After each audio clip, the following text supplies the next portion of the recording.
You are listening to Talking Star Wars.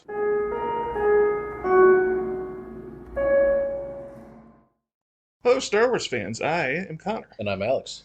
and today we're going to be talking Star Wars. This will be continuing off of our ongoing series about the various sentient races of Star Wars. If you would like to see our previous two episodes, you can check out episode 34, part 1, or episode 43 for part 2 of the sentient aliens of Star Wars. So, as we know, both as a matter of convenience and as it makes sense in the Star Wars universe, humans remain the most populous race, at least in the core of the Republic of the Star Wars universe. Mhm. However, Star Wars is characterized by having dozens and hundreds and thousands of other races and species, both sentient and non sentient. It is a truly alien galaxy stuffed to the brim with non humans. Mm. I mean, this is seen from the first encounter with the Jawas in A New Hope to the absolute cavalcade of strange beings present in the iconic cantina scene when Obi-Wan and Luke first step into Mos Eisley. And just a myriad of practical effects, digital effects, creatures. Some of our, wouldn't exactly call them primary leads, but our secondary characters are surely members of different alien species. So we focused on just kind of a grab bag with each episode. This might be our last grab bag because we had difficulty finding some interesting races, but Star Wars is always an expanding universe, so we will always find more, and there will always be more alien species developed, down the line, kind of like with some that we'll be getting later on in this episode. Yeah, so these are races to which we know somewhat, at least, of their culture, if not having seen their home planet. So, without further ado, we're just going to go species by species and talk about the role they fill in the Star Wars universe, some notable characters for each individual, and go from there. So, we're going to start with a couple of races that we are first seen in the Clone Wars in depth, and that would be to start off with the Toydarians, who are like 3 feet tall, blue skinned. They can fly around with wings on their backs. Watto is our main Toydarian. Uh, early CGI creature, much like a Gungan. A lot of personality, a lot of character, maybe some, I don't know, racially driven stereotype in his character, but Yeah, but then we see that Watto as being not on Toydaria and being not part of his people's culture is fairly. Uh, it's not like he does not represent his entire mm, species. He happens to be Toydarian and happens to be a slimy, sleazy business owner, slave owner. yeah. We actually go to Toydaria as a sovereign planet during the Clone Wars. In fact, the very first episode of the Clone Wars, we meet the king of Toydaria. They're kind of regal in a Yeah, way, they you have know? this sort of like regal chivalric culture where they have like a public duty to help other planets, but also have a finely tuned sense of honor, Hmm. and so must make sure that every action they take is fulfilling their personal sense of honor as well. So So Watto is a singular character. I mean, anyone you throw them on Tatooine for long enough, and they'll become dastardly. yeah, it doesn't matter if you're Boba Fett or Jabba the Hutt or Watto. Apparently, Hmm. Tatooine just has a corrosive effect on you. Hmm. Um, but yeah, the king of Toydaria, King Katunko, who is willing to go through with either siding with the Separatists or the Republic. He has no particular draw towards either side, but does, after the Republic proves themselves the more honorable combatants, does, with their warrior chivalric culture, sides with the Republic and has Toydaria join the Republic. Hmm. And even later on, is willing to entertain helping send aid to Mandalore, even when they're not a Republic system, though Hmm. is uncomfortable with the idea of it being involved in subterfuge. And Yeah. is also, as a powerful figure, is then targeted by the Separatists to have King Katuko killed. So that's just about one character, but I think we see that sort of have this varied culture, and I like Hmm. seeing that even though we met a sort of sleazy member of their species, that Watto did not come to determine the entire outlook of the Toydarian people. And that will have some effect also on the different alien species that we take a look at, where we can have a wide variety of characteristics amongst similar beings. So about Toydaria itself, we see that it's relatively lush and green. The cities are built on these big spires that sort of come out of the ground, and yeah, and we have they all, Toydarians prefer to fly around rather than walk with their wings, and their weaponry is either normal blasters, and then they carry ceremonial swords as Mhm. well. One of the few sword wielding members of Star Wars. I mean, we have Jedi, Sith, and now Toydarians. Yeah, Uh, doesn't do them much good in a yeah. modern world. It seems to be more ceremonial, but hmm so yeah, that's our take on Toydarians. Physically, uh, they're a little smaller than humans, hmm but their ability to fly, I think, makes up for that. And I appreciated the regal approach of their king to compare with the character of Watto. hmm So yeah, it's they play well in animation. We will see if we get to experience more Toydarians in the future. So who are we looking at next? All right, the next species we want to look at are Dugs. Again, a species whose first representative is a sleazy member we meet on Mm, Tatooine. As with that appears to be a theme in Star yes. Wars. It's like you can see you have one version of them first on Tatooine, and it turns out you end up on Tatooine permanently, and you're a bad example. So Sebulba, the unethical pod racer, is the Mm. first Dug that we ever meet. And these beings have an interesting way of locomotion, so they don't walk on the standard, I don't know, legs that you would have. It's kind of a crab walk that they do, where they walk with their hands and their legs pull them forward. Yeah, so yeah, Dugs. I like that they're pretty alien. So they're almost like reverse centaur like looking hmm people with their legs having hands on them. It's very strange. hmm But as far as the culture goes, we know that Sebulba is just a dastardly, fiendish being, willing to cheat at, a pod race. But is that representative of the entire Doug species? No, we see that the Dugs themselves are relatively mercenary and calculating, but they do have a distinct culture, ancient and going back thousands of years. They live on the planet of Malastare, which we hear mentioned several times. It's a core planet, and they are already members of um, the Republic, have their own warrior culture. As we come up with, it appears that the more likelihood you have a warrior culture, or at least a warrior caste, the higher likelihood you'll actually engage with the rest of the galaxy. hmm Though both of these were seen as part of the Clone Wars, so it's perhaps we just saw races that had warrior cultures being when there's a big galactic war That's going on. fair. Yeah, as for culturally, the Dugs are very independent. They don't particularly enjoy being told what to do by either the Jedi or the Republic, and hold their secrets close. It turns out that Malastare is the home world of the Zillo Beast, which is an ancient, Ooh. nearly impervious creature that the Dugs hunted in prehistory.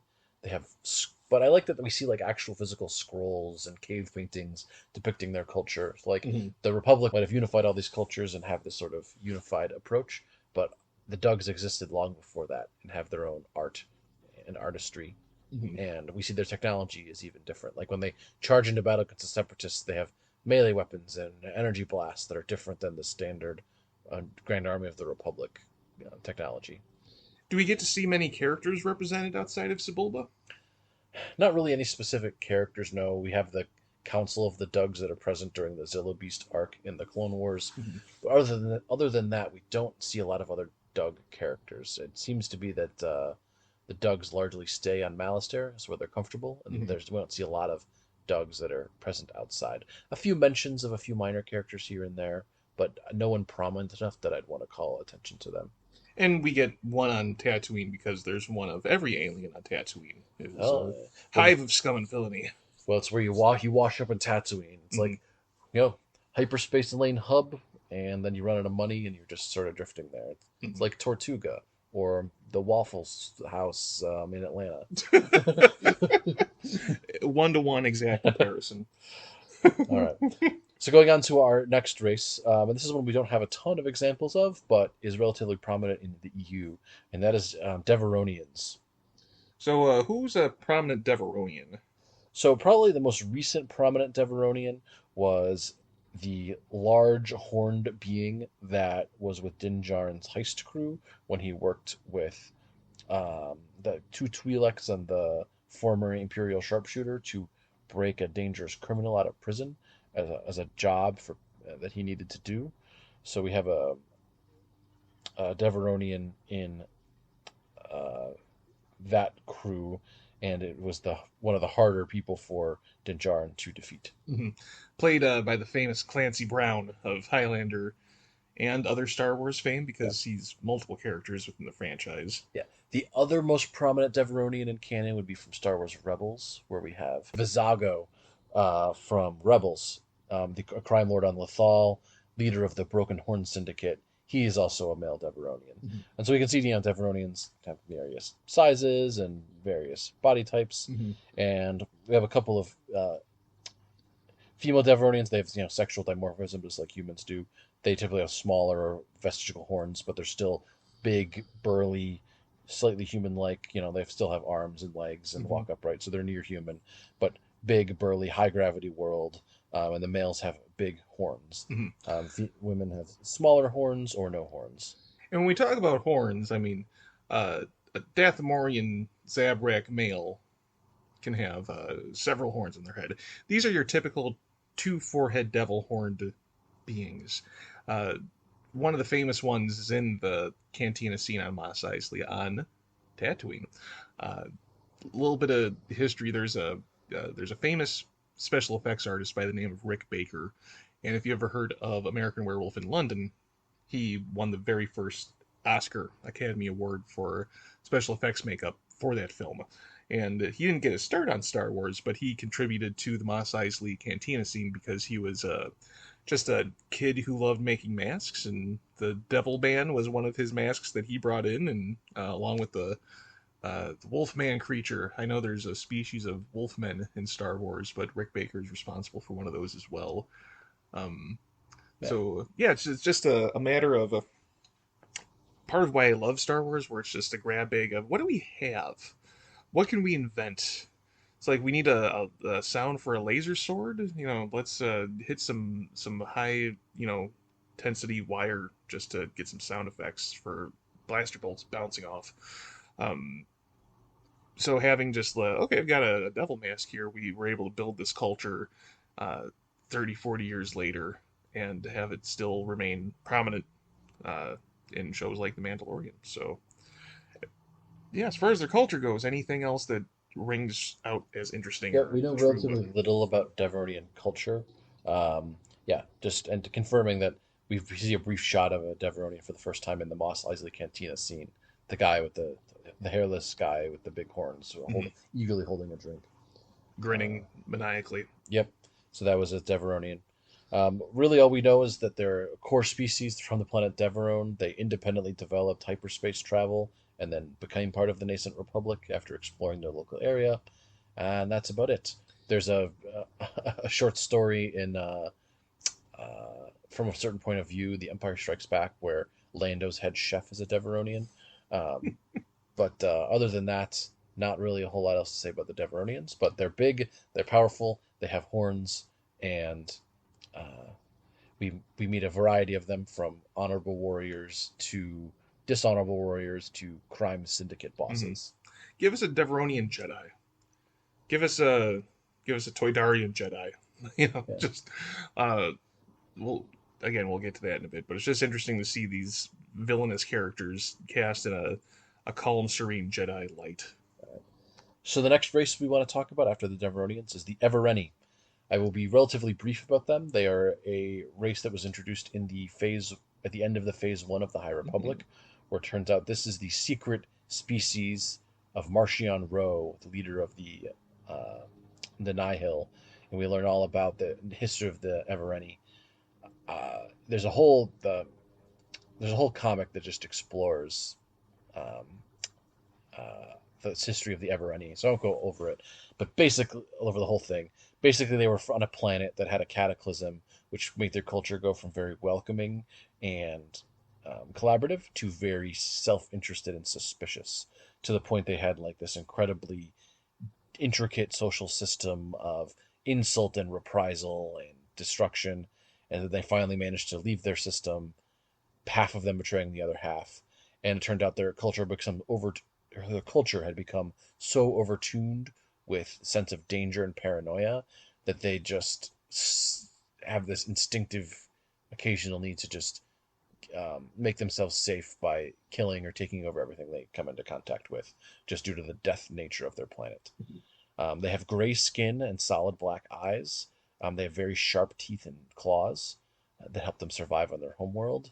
But again, the primary things that we see about them is just due to the cataclysm and the unique way their culture adapted has made their culturally very paranoid, untrustworthy, slow to develop bonds, and quick to manipulate people, um, with almost no sense of morality to it, just because survival is its own requirement. So that would be the Evereni. Yeah, I got nothing on the Evereni other than Captain Enoch from Ahsoka. A lot of people have fan art of him as an Evereni.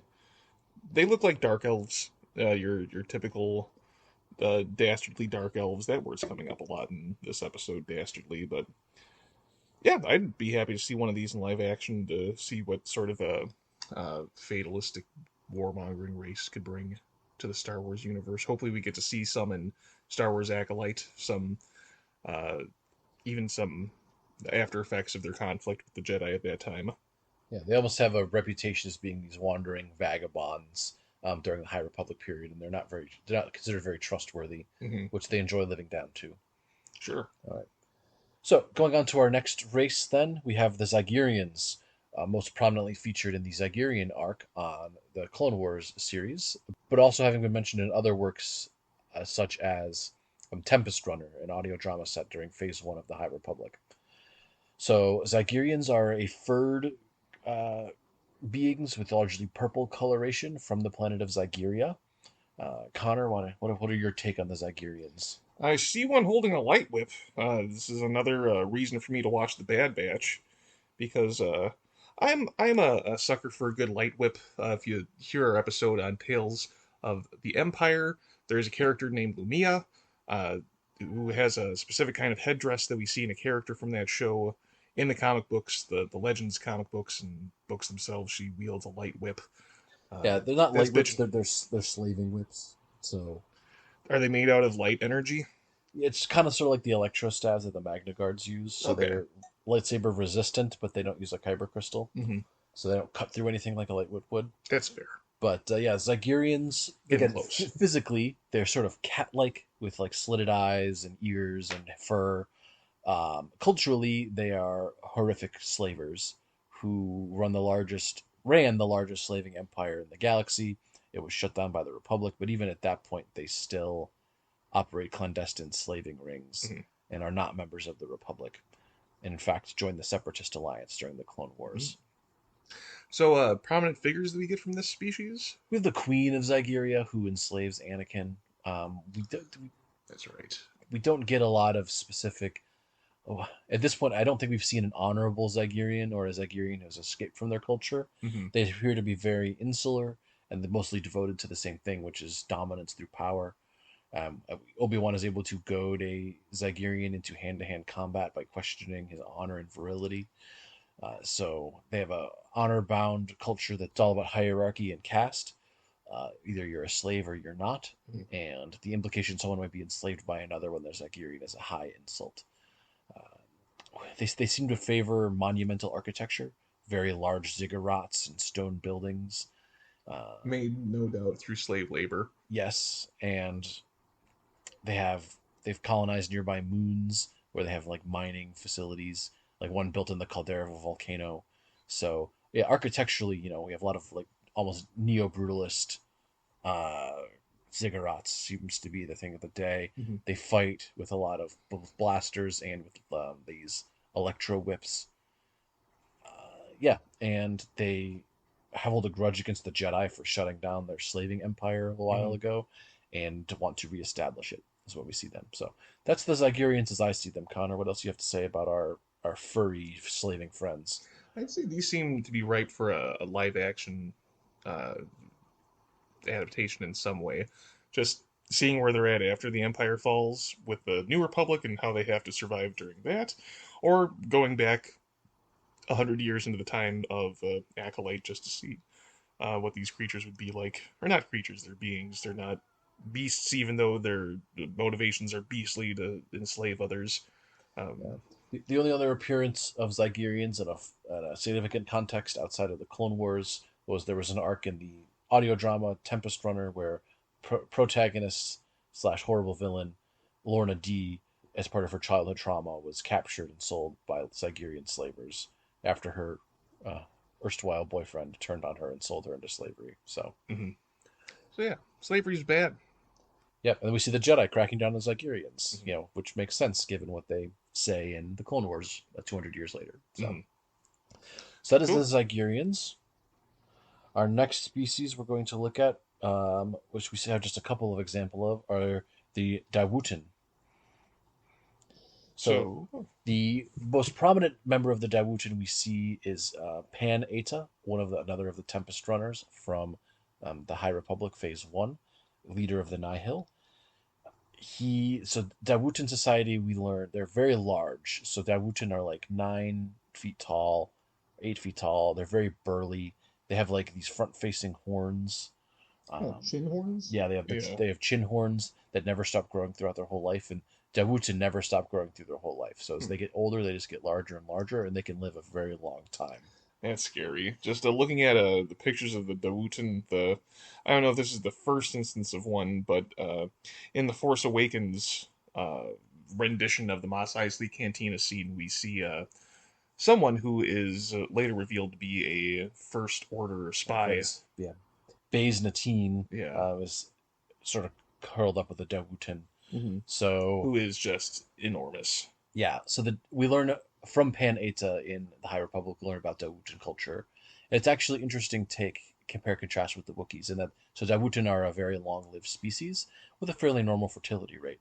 So if you have people that live forever and you have Hmm. lots of children, resources will quickly get strained. So they have a whole coming of age process where children are cast out from their home or their nest with nothing, and they have to um, kill and hunt and eat and survive by themselves. And if they die, their family does not mourn them. Hmm. But if they live, they then strike out on their own and have to establish themselves by themselves. So they have this rigorously independent culture, this deep personal pride, uh, and just this reliance on personal strength as a mean of respect. Hmm. So often we see Paneta won't respect anybody till he's been able to best him in battle, and he Hmm. holds a grudge for years and years and years and years on anyone who's ever wronged him. Sure. So we don't have a lot of other named characters that are Dowutin. Isn't one of the Inquisitors Dowutin? Ah, yes. So another Dowutin we see is the ninth sister of the Inquisitorius, as the Inquisitors show. She is massive, has the chin horns, physically powerful, and has this deep sense of pride that even having been force sensitive is able to make her easily goaded into a fight. So She got a robot foot because Darth Vader likes to teach his students by yeah, dismembering them like he has been. yeah. Well, that's how she lost her eye. She lost Mm. her foot when her foot was cut off by another Inquisitor who left her to die when trying to escape from the siege of Moncala. So yeah. So the ninth sister actually has a pretty long history in the EU, where she was in Darth Vader, Dark Lord of the Sith, showing the initial siege of Moncala, where Dark Governor Tarkin seized control of the planet's resources. She was almost killed as trying to escape another Inquisitor from um, a firefight when she was maimed by the other Inquisitor to give him time to escape. So, and then she eventually falls to Cal Kestis. Mhm. So, in the Fallen Order. So that's the two examples of Dowutin that we see, both Ninth Sister and Pan Eta. Uh, Imposing. yeah, imposing, physical, survival of the fittest, Mhm. constantly growing in size, and reliant on physical strength. All right, so going on to our next race after Dowutin, we have the Gendai, who are an even rarer, even more powerful, even more dangerous race. I have Never seen these. These look like some sort of Mass Effect creature.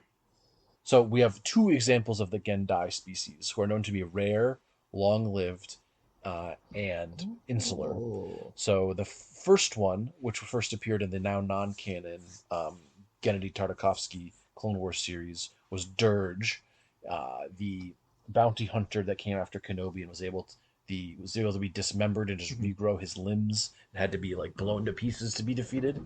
I am familiar with Dirge. That was Fantastic speeder bike lance combat between him and Kenobi, and we get Kenobi in full-fledged, not just Jedi robes, but Jedi robes with clone armor, which is the best look ever, and I would have loved to see on more Jedi during this time. Uh, but yeah, Dirge is just immensely threatening to deal with because he's largely made up of tendrilless worm creatures. Yeah. He's like a hive mind for all of these spindly little purple things. Yeah, we learned that any wound that does not destroy a Gendai's brain or core, so they have like their heart and their brain. If you don't destroy either of those things, they will survive and regenerate from any wound. And they're massive and huge and cunning and powerful.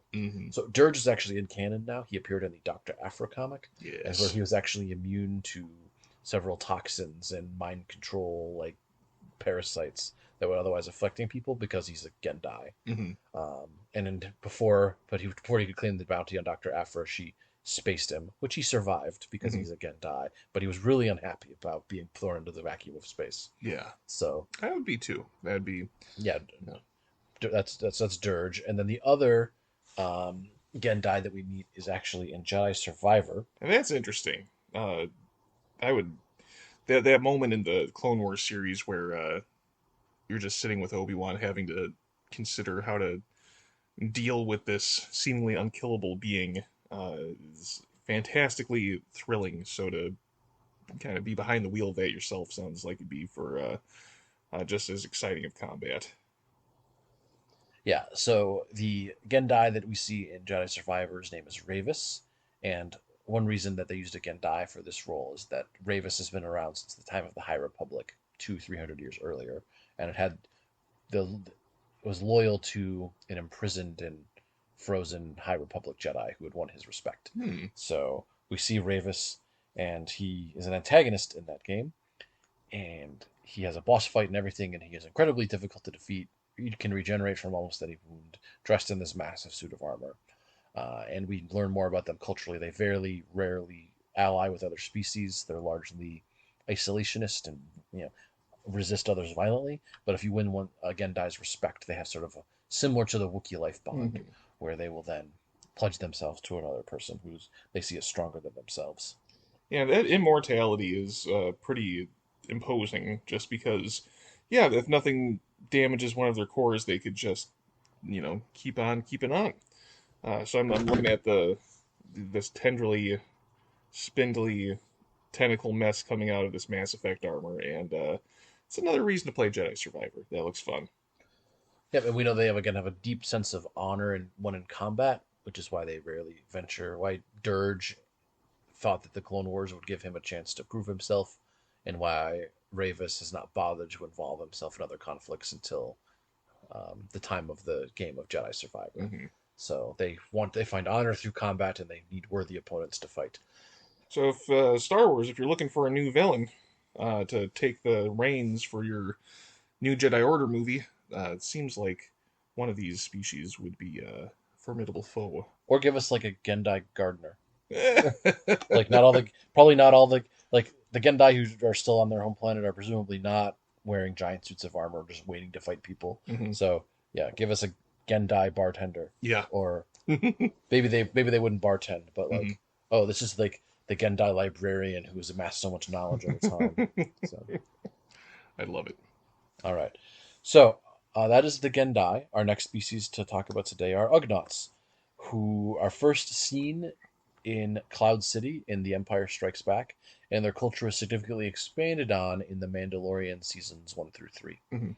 Yeah, I mean, they're diminutive beings. They're the size of Jawas, half the size of a human, and maybe a little bit larger, but they have pig-like faces, gruff personalities, and just from what they seem like in The Mandalorian, it seems like they are very much about sort of logic and just stoicism.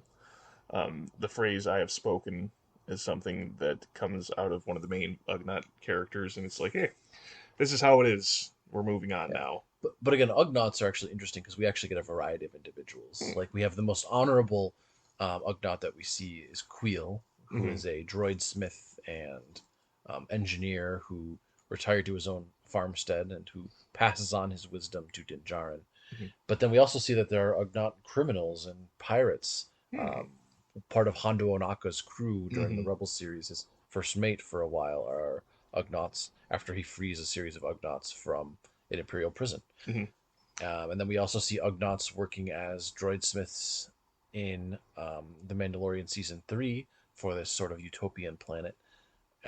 But they seem to be an offshoot of primary Ugnaught culture, meaning that Din Djarin is able to negotiate with them. Mhm. So primary Ugnaught culture appears to be based around where the quality of their work and their craft is of paramount importance, and by questioning the craftsmanship or work of an Ugnaught, you would question their very worth and lose their respect.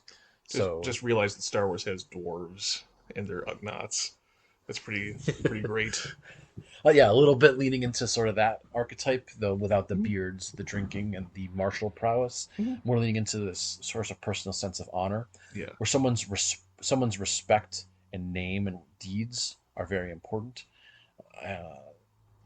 Ugnaughts definitely seem to live a long time, a few hundred years, Hmm. and so the genealogy of someone's words. They also are very forthright and honest, Hmm. at least the primary Ugnaught culture. I don't think all Ugnaughts are forthright and honest, but when Bo-Katan is going to attempt to bribe or threaten the Ugnaughts, they're unimpressed. When Din Djarin makes a firm request laying out why they should be obligated to help him, they then do. And he shows his personal connection with their species as well by, mentioning Quill and their bond there. They're gruff, they're cute. It's part of that charm of that first season of The Mandalorian. And I like that it makes Queel an actual character. The Mhm. previous to Queel, we had just seen, well, we'd had Hondo Ohnaka's crew and his first mate, who'd had Mhm. a personality, but they were, Hondo doesn't deal with honorable people. Yeah. His Ugnaught crew were all pirates. And so just in it for the money. So Queel was the first sort of mainstream Ugnaught that had a personality, other than the ones that just, played keep away with parts of C-3PO, with Chewbacca in The Empire Strikes Back. Mhm. So give us an Ugnaught Jedi or an Ugnaught Gardener. I mean, it's a rich culture. Queel was already an Ugnaught gardener. He had a That's little true. garden. That's So, true. yeah, Queel is a great example of a character who happened to be an Ugnaught and that had Mhm. impact on his personality but did not define him. Right. Give us more Queels. Yes. Like, Across all the alien species. yeah. But then at the same time, don't just make them all Queels. You should all give us more Melches as well. The gruff, self-interested, greedy first mate of Hondo Ohnaka, who may or may not be in a sort of a fling with Hondo. We'll see. Yeah. So, who's our next species? So after Ugnaughts, today we are going to discuss the Besalisk. So these are our four-armed, really only seen twice alien species in Dexter Jetster and Jedi Pong Krell. Yeah. So we know that they're a whole species. We don't see any female members of the species. They know they probably exist, by not monogendered. But yeah, they have like wattles on their throats. They're about 7 to 8 feet tall, enormously strong. And yeah, the two examples we see are of a former spy / miner / information broker / 1950s diner runner. Well, that was obvious. The rest of it, yeah, with Dexter Jetster, or also known as Dex, who's gotten an expanded role in more EU materials, sort of expanding on how he got in this position to be an information broker for Obi-Wan. First meeting Obi-Wan on a planet that had been wreaked by a force, the force-sensitive planet had wreaked disaster on a delicate ecosystem, and he was there as a miner and helped Obi-Wan escape after this unethical antagonist arrived to try to steal the resources of the planet. And then he's been Besalisk are implied to live a long time. We also see Dexter in a short story prevent as much as he can reprisals and violence against what people see as collaborators at the fall of the Empire. But then as the Empire cracks down on Coruscant, he also helps other people escape.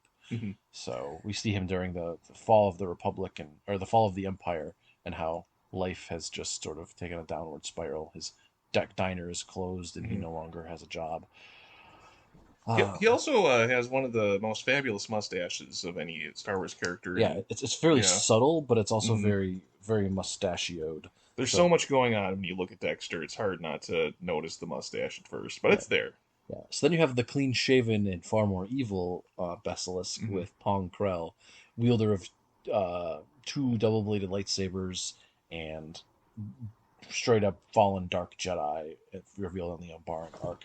So you have Dexter, who's kind of this. I mean, he's pulling his pants up so his crack doesn't show, Yeah, and he's a diner owner. Yeah, yeah, and he's in this stereotypical sounds bad, but he's in this sort of normally defined role as broker of information.